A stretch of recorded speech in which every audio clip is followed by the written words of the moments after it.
માંગરોળમાં ભારે વરસાદ બાદ થયેલા નુકસાનના સર્વેની કામગીરી હવે યુદ્ધના ધોરણે ચાલી રહી છે.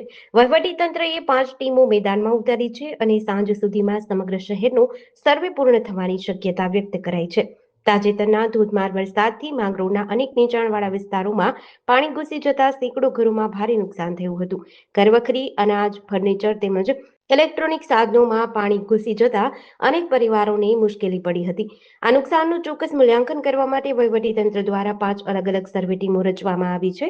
દરેક ટીમમાં આશરે 10 જેટલા કર્મચારીઓ અને અધિકારીઓ ઘરે-ઘરે જઈને નુકસાનની વિગતો નોંધશે.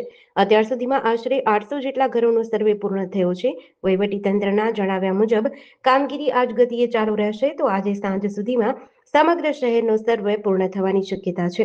સર્વે પૂર્ણ થયા બાદ નુકસાનનો અહેવાલ સરકારને મોકલાશે, જેથી પાત્ર પરિવારોને વહેલી તકે રાહત સહાય અને વળતર મળી શકે. માંગરોળ તાલુકામાં જેટલા પણ નીચાણવાળા વિસ્તારો છે ત્યાં પાણી ભરાયા હતા, ત્યાં ઘરવખરીને નુકસાન હતું. એની ફરિયાદ કંટ્રોલ રૂમને પણ આવી હતી.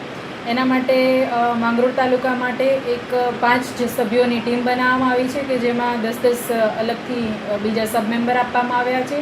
એવી રીતે છેલ્લા 2 દિવસથી ટીમ છે માંગરોળના વિવિધ અસરગ્રસ્ત વિસ્તારો છે ત્યાં પોતાનો સર્વે કરી રહી છે, લોકોના ઘરમાં તપાસ કરી રહી છે, જેમને વધારે નુકસાન છે તમામના ફોટોગ્રાફ સાથે આપણે સર્વેની છે કરી રહ્યા છીએ, એનું ફોર્મ ભરી રહ્યા છીએ અને ખૂબ ટૂંક સમયમાં આ સર્વે આજરોજ અંદાજિત 5 વાગ્યા સુધીમાં પૂર્ણ પણ થઈ જશે.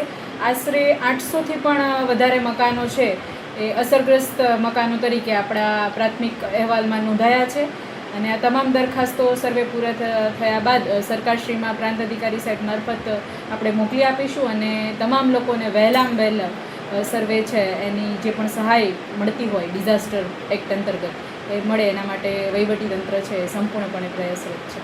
જેડીસી ન્યૂઝ સાથે નીતિન પરમાર, માંગરોળ.